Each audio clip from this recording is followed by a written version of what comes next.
इस्लामाबाद रवायत हिलाल कमेटी के चेयरमैन मौलाना अब्दुल ख़बीर आज़ाद साइंसी बुनियादुनि ते ईद जो चंड 29 जो हुजण जो इम्कान ज़ाहिर करे छॾियो आहे। साइंसी बुनियादुनि मूजिबि पाकिस्तान में ईद उल फितर अरबा 10 अप्रैल ते थी सघे थी। रवायत हिलाल कमेटी के चेयरमैन अब्दुल ख़बीर आज़ाद शवाल जे चंड लाइ साइंसी मदद वठण जो इशारो ॾेई छॾियो। मौलाना अब्दुल ख़बीर आज़ाद साइंसी बुनियादुनि ते ईद जो चंड 29 जो थियण जो इम्कान ज़ाहिर कंदे चयो आहे त साइंसी हवाले सां चंड जी उमिरि 20 कलाक जे वेझो ऐं ज़ावियो बि 10 डिग्री हूंदो।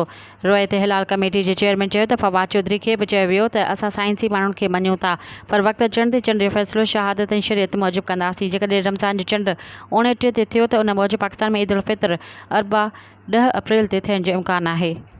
मज़ीद ख़बरनि ऐं तफ़सीलात लाइ विज़िट कयो असांजी वेबसाइट www.awamiNewsHD.com ऐं ॾिसंदा रहो अवामी न्यूज़ HD।